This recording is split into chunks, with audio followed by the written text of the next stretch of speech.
هنا راديو الزمن الجميل. نعيد إليكم سحر الإذاعة ودفء الذكريات بصوت الزمن الجميل. استعدوا للاستمتاع بمسلسل إذاعي من كنوز الفن المصري الراقي. وفيه يا ستي لما انت سكة سفر اهي والنبي باينه قدامي في الفنجان. وريني كده اهو بصي كده، ادي شريط السكه الحديد، وادي الوابور، وادي السواق وجنب منه العطشجي، وادي مدخنة الوابور، وادي نمرته. يا اخي والله ماني شايفه حاجه. يا ندامه، يعني هكدب عليكي؟ طب شمي كده. اشم ايه؟ مش شامه ريحه الدخان بتاع الوابور اللي مالي الفنجان؟ والنبي زي ما تكون ريحه دخان. انا فنجالي ما ينزلش الارض ابدا، ده فنجال ام زكيه والاجر على الله. والسفر ده لحد فين؟ الفنجال ما بيقولش، لكن بيقول انك هتسافري درجه تانية وترجعي مجبوره الخاطر. لا يا ست حميده، ده انت فنجالك النهارده فل. طيب استني والنبي اما تشوفي فنجان ساعه عود بالمره. هو فين؟ مسطح على السرير، استني اما اندهله. بخت ايه؟ هو انا عندي بخت علشان اشوفه؟ انا ربنا خلقني كده من غير بخت. ما تقولش كده يا ابني. اللي حصل كده، بس في واحد بيتخلق ناقص صباع وفيه اللي بيتخلق ناقص ايد. انا اتخلقت ناقص بخت. بتحصل في احسن العائلات. طيب خليها تشوف لك الفنجان وخلاص، انت هتخسر حاجه؟ ابدا، هو انا حلت حاجه علشان اخسرها؟ شوف كمان يا سيدي، فيه جواب هتنبسط منه قوي. جالك ولا لسه؟ جاه يا ستي، وانبسطت منه قوي. انبسطت منه بشكل وحش. جواب من مدير الشركة بخصم 3 أيام من ماهيتي. يا عيني يا ابني. يبقى مش هو الجواب اللي انا بقولك عليه. وقدامك عروسة حلوة بتنمر عليك وهتكون من نصيبك. عروسة حلوة؟ العروسة قال لي يا أخي قولي قدامي مصيبة، تهمة، بلوى، يمكن أصدقك، لكن عروسة؟ وهي بعيدة ما بتحصلش. بتحصل في أحسن العائلات، لكن معايا أنا لا، مش ممكن، مستحيل، امبوسيبل. عارفة يعني ايه امبوسيبل يا مامي؟ انا عرفني يا ابني بالنحوي. طب والنبي اللي انا شايفه لك عروسة. ما تقوليش كده، ما فيش في الدنيا عروسة عندها المؤهلات اللي تخليها ترضى تتجوزني. مؤهلات ايه بقى؟ شوف يا ستي، اولا لازم تكون وش فقر علشان بختها المهبب يرميها مع واحد زي حالاتي. بسيطة، فيه بنات كتير وش فقر بس عايزين السترة. ثانيا لازم يكون نظرها شيش خالص علشان ما تشوفش وش كويس. برضو بسيطة. ثالثا لازم ما يكونش عندها ذوق علشان تقبل انها تكون مدام عطعوط وما تتكسبش من اسم جوزها عطعوط. يا خي انت تملي كده مستهتر بنفسك، ماله اسم عطعوط وحش؟ لا ابدا، اسم موسيقي جميل. العطعوط قال عطعوط.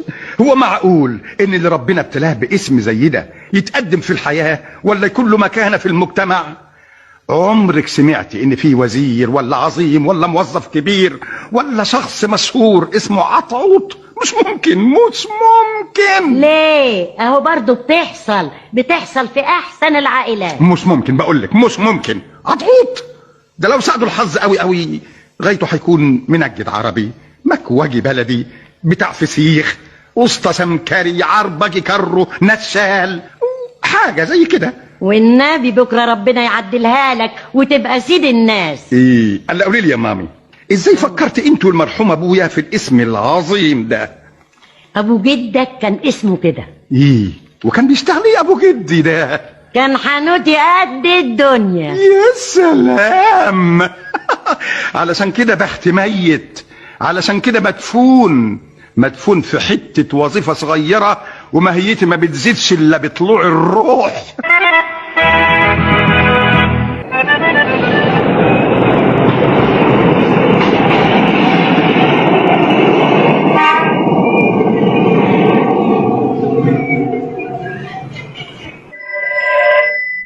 خلصتها؟ وريني كده. اما برافو عليك يا ابو الافكار، ده انت محبشها وعامل لها برواز ارابيسكا كمان. اقل منها، دي قصيده غراميه، هي لعبه. انا كل ما اتصور شكل صاحبنا عطعوط قدام سكرتيرة الوكيل اموت من الضحك يا اخي. ولا وقفته قدام الوكيل لما تشتكيه السكرتيره. اما فكره جهنميه. يا سيدي خلينا نضحك شويه نسلي همنا. اقرا والنبي وسمعني. اسمع يا سيدي، هغنيها لك. الحب يعضعض في كبدي ويشيل القلب ويهبده، الحب يعضعض في كبدي ويشيل القلب ويهبده، والصبر يا سيدي على بدني سكين الشوق تهربده، والصبر يا سيدي على بدني سكين الشوق تهربده، فإليك القلب أقدمه سفنير أوعى تطرده، فإليك القلب أقدمه سفنير أوعى تطرده، الولهان المظبوط محسوبك عطعوط. اما حتة قصيدة ايه العبقرية دي كلها يا ابو الافكار؟ انت لسه شفت حاجة؟ لكن فكرك حد هيصدق ان عطعوط يعرف يكتب كلام زي ده؟ ما هي دي المفارقة. طب اما اروح ارميه على مكتب السكرتيرة قبل ما تيجي.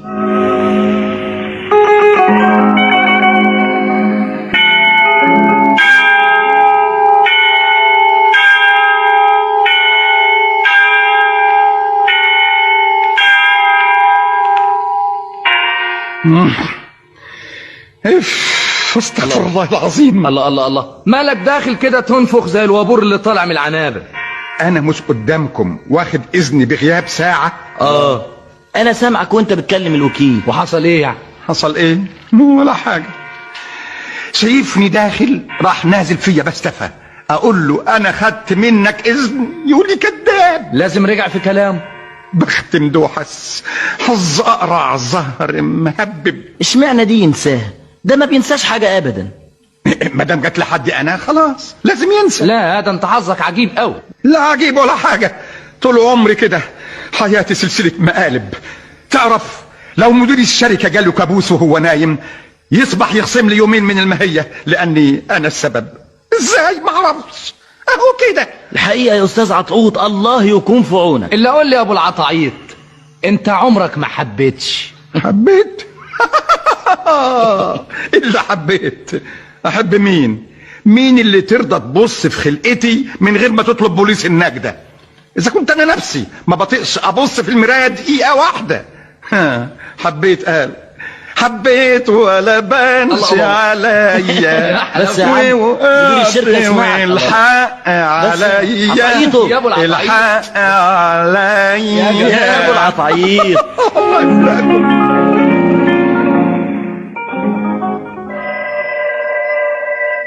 عطعوط افندي. نعم يا حضرة الوكيل.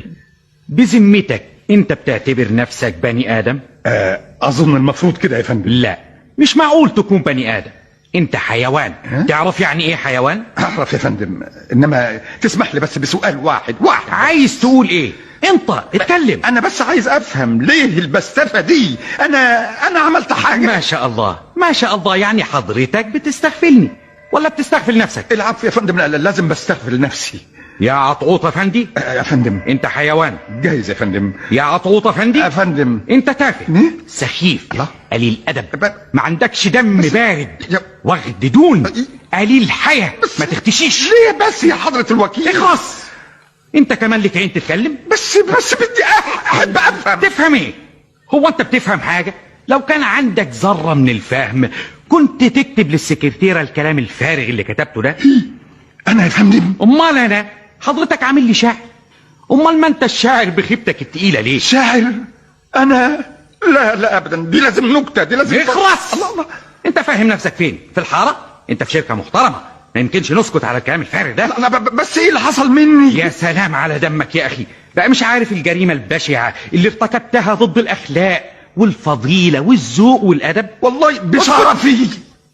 وجع في شرفك. لكن انا مظلوم يا حضرة الوكيل. اسكت. ادخل.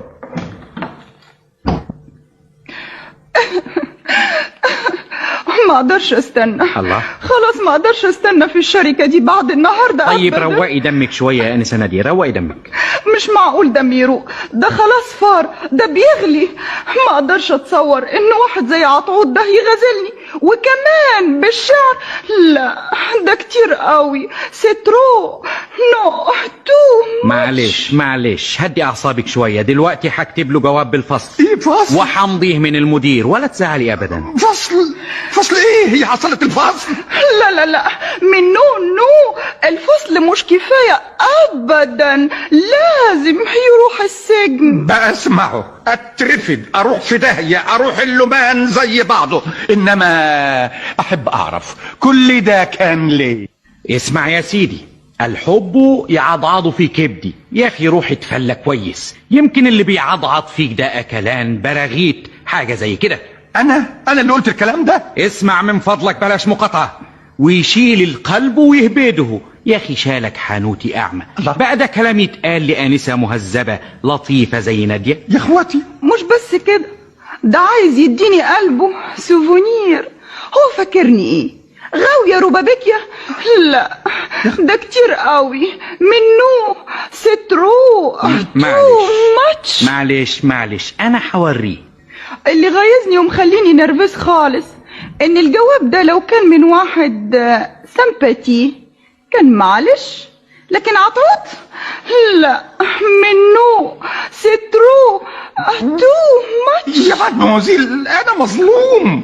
ازاي ممكن تتصور اني ابص لواحد زيك عبارة عن اكلانة ادمية، حشرة بارلان؟ يعني حشرة نطقة يا استاذ عطوط. فاهم يا فندم. لا من نو سترو تو ماتش. يا فندم انا والله مظلوم، الشعر ده ما اعرفوش، ما اشربوش، ده حرام عليكم، حرام. سترو تو ماتش.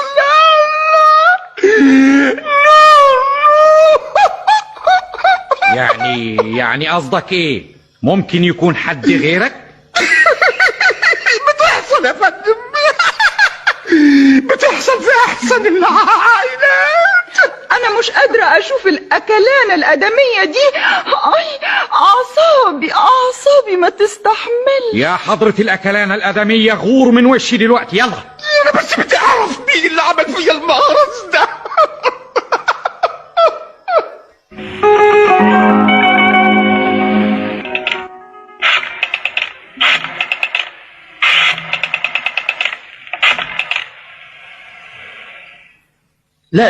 لا دي جامدة قوي. لا جامدة ولا حاجة، عايزين نضحك شوية.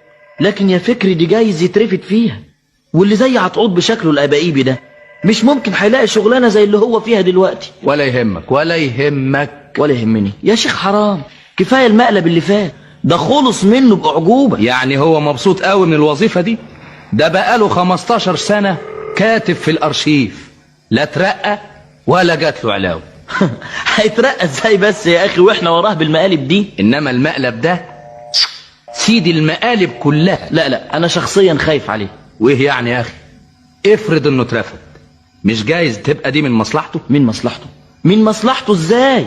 افرض انه مش هيلاقي شغل في اي شركة، اهو ده اللي انا بقول عليه. هيعمل ايه؟ ها؟ طبعا هيضطر يشتغل في اي حاجة، يشيل شوية كرافتات في شنطة ويلف بيها على اصحابه. كويس. شوية يبقى تاجر كبير ولا صاحب مصنع كرافتات. طيب. ويبقى هو مليونير واحنا نفضل صعاليك زي ما احنا، وعلى ذلك نبقى خدمناه. ايوه، لكن ده فرض بعيد قوي. يا مفروض بعيدة وصحت. سيبك. على كل حال ده شغل المقادير هي اللي مسلطانا عليه، اسمته كده. لكن انا ضميري ما يسمحش ان اكون سبب في قطع عيش واحد ابدا. لا فكرة معقول يترفد عشان مسألة زي دي؟ يا سلام، ليه لا يا اخي؟ اصل المدير دايما يحب يقرأ شكاوي الموظفين من الرؤساء وتقاريرهم ضدهم، وحتى اذا كانت التقارير دي غلط ولا فيها اتهامات كاذبة فانها بتدل على اهتمام اصحابها بمصلحة الشركة. معقول؟ ودلوقتي المدير هيستلم تقرير ضد وكيل الشركة من عطعوطة فندم. مثلا غايته هيحول له الوكيل ويطلب إجابة عنه. كويس. وبعدين خلاص الوكيل مش هيقدر يرفض عطعوط. أحسن المدير يفتكر إنه بينتقم منه، إنما المهم اننا نشوف منظر عمك عطوط قدام الوكيل وهو بيسأله عن التقرير اللي ما يعرفش عنه حاجة. اما حتة مقلب. بس فكر لي كده في كام تهمة كده على ذوقك. اولا نقترح احالة الوكيل على المعاش وتوفير مرتباته ومخصصاته، لان الاعمال اللي بيقوم بيها يقدر يعملها موظف بربع ماهيته. عال قوي قوي. وقول كمان ان الوكيل بياخد رشوة من كل موظف يشغله في الشركة. برافو. مضافا اليها انه كمان بياخد عمولة خصوصية من زباين الشركة. يا سلام. وبيستغل مركزه في منفعته الخاصة. حلوة دي. وايه كمان؟ قول. عايزين نفكر كده في كام حاجة جامدة كده عشان يبقى التقرير مليان. اي مسكين يا ابو العطايد. انا مش فاهم ليه المدير سأل عني. عايزني في ايه؟ ماله مالي؟ انا قلبي بكده. سأل عنك امتى؟ امبارح، وقال ضروري لازم احضر الحفلة السنوية. ايه رأيك يا فكري؟ يمكن عايزك تقول قصيدة في الحفلة زي القصيدة اللي عملتها لغاية بتضحكوا على ايه؟ دي حاجة تضحك. والله تلاقيك انت برضه اللي عملت القصيدة يا مية من تحت الدبل. ماشي. انما والله ذوقك كويس يا مضروب. ايوه والشهادة لله، نادية دي حتة بنت زي الألمظية. لا ايه يا ابو العطايد؟ انا ما خدتش بالي منها ابدا. اطلع بقى. اطلع. اتاريك نمس ولا حدش داري. باين عليكم فايقين ورايقين قوي. يا بختكم.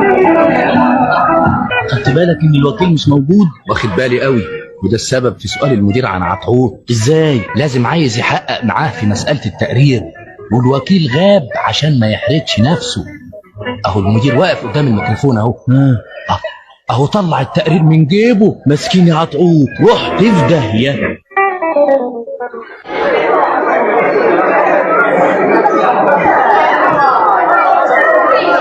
في واحد موظف في الشركة اسمه عطوط محمد عطوط. فين هو؟ يا عطعوط. عطعوط يا فندم. عطوط يا فندم. هتمد يا اخي. عطوط امشي بسرعة. قد المدير. كان المدير سايق شوية يا عطوط. انت عطوط؟ لا انا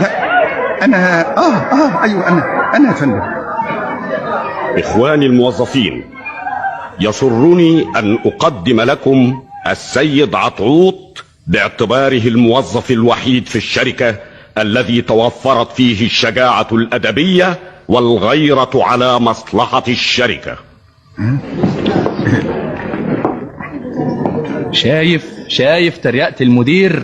تريقة نظيفة صحيح. يظهر انه ناوي يمرمط به الارض. مسكين ابو العطايد. كان الأستاذ عطوط هو الموظف الوحيد الذي جازف بوظيفته وقدم تقريرا ضد وكيل الشركة.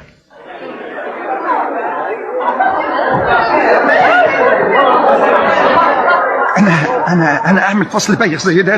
لا دي مؤامرة. ده خازوق. اسمع، ومما يؤسف له يا دي النهار اللي زي الحبر. أقول مما يؤسف له إن جميع الاتهامات التي وجهها السيد عطوط إلى الوكيل أثبت التحقيق السري الذي قامت به الشركة إنها صحيحة. أنا لازم اتجننت. لذلك أهنئ الأستاذ عطوط بيقظته وبعد نظره وإخلاصه في عمله. المدير بينكت. لقد أقيل الوكيل من منصبه، وأقدم لكم الآن وكيل الشركة الجديد الأستاذ عطوط.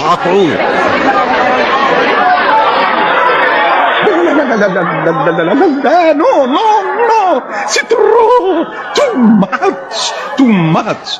أنا لازم بحلم.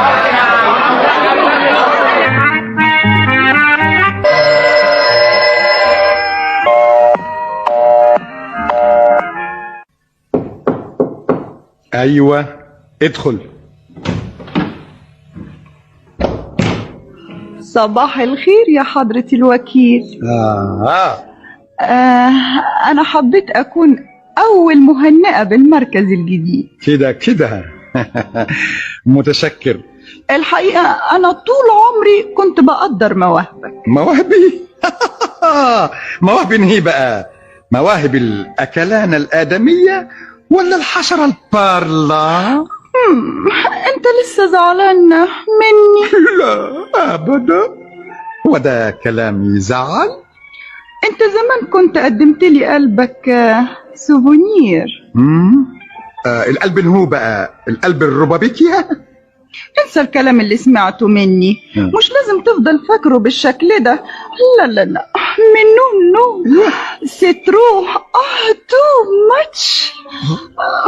انت قلبك قاسي خالص. لا ارجوك يا مادموزيل، انا اعصابي ما تستحملش. اتفضلي شوفي شغلك. قبله انت كنت بتحبني صحيح زي ما كتبت لي في القصيدة اللي كانت زي الشربة؟ قصيدة؟ والله جايز. ودلوقتي لسه بتحبني يا عطعط؟ يا عطعط. والله ما اقدرش اقول وكمان ما تقدرش تقول لا. جايز، مش غريبة. بتحصل في احسن العائلات. استمعتم إلى الدنيا مقالب. الدنيا مقالب تمثيلية فكاهية كتبها ويليام باسيلي وأخرجها أحمد كامل مرسي. قام بالتمثيل حسب سماع الأصوات جمالات زايد، صالحة قاسين، حسن فايق، أحمد غانم، عبد المنعم إبراهيم، أحمد سعيد، حورية محمد، وفؤاد الرشيدي.